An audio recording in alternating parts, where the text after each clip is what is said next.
Hello and welcome to the Terra's Kitchen with Pixel's Mom.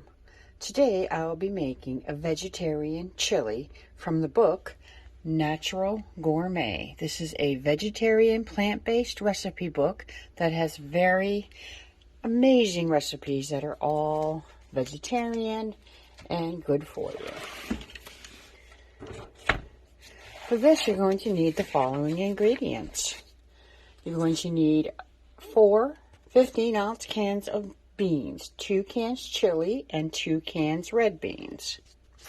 You're going to need onion powder, fresh garlic, and a Mexican seasoning, a liquid smoke, and red chili peppers. However, I chose to do a red sweet pepper because I think it'll be spicy enough without the additional of the chili peppers. My first step is going to be to make our Mexican seasoning. I have portioned out all of our spices into separate bowls, and once again I will list them off so that you know exactly what those are that I'm putting into this one blue bowl.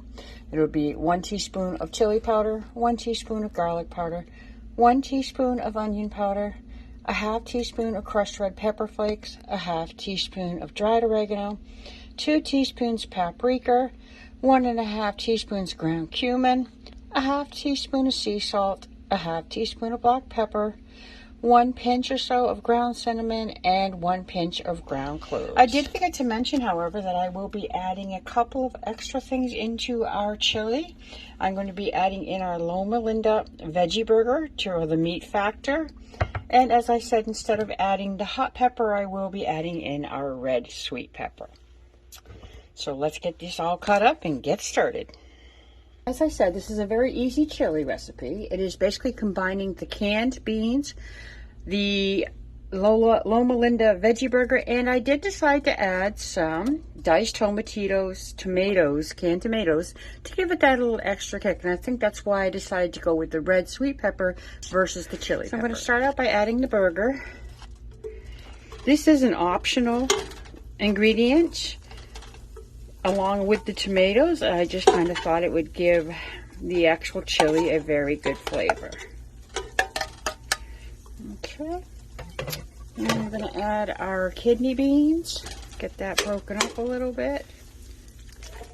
Add our second can of kidney beans. I'm going to add our red chili beans. These are going to give it a nice flavor. I can already tell just from the aroma that's coming out of the can. We're going to add our tomatillo tomatoes that are stewed. And then I'm going to add our red peppers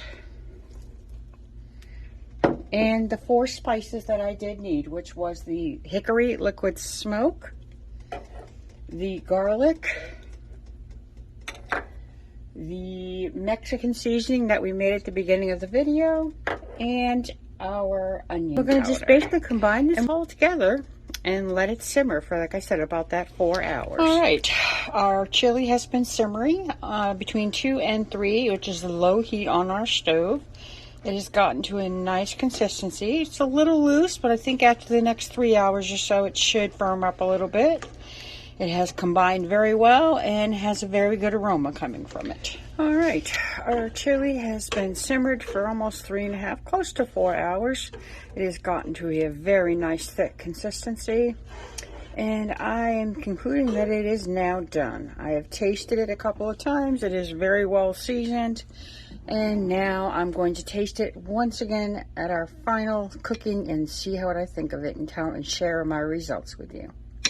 I did add a little bit of sour cream and some chives on it, and we're going to see how this is. I must say it's very, very good. Very flavorful. Not overly spicy. I think adding the sweet peppers was a good touch. I am very happy with the way this came out. I do know for a fact that I will be freezing a lot of this in my freezer because I will not eat all of this in the next couple of days, and I don't want to waste such a good chili. All right, folks, I want to thank you so much for joining me. Thanks for joining me and watching my channel. Hit that like button and subscribe if you choose to, and share it with your friends and families. Once again, thank you so much for joining me, and you all have a wonderful day. Take care.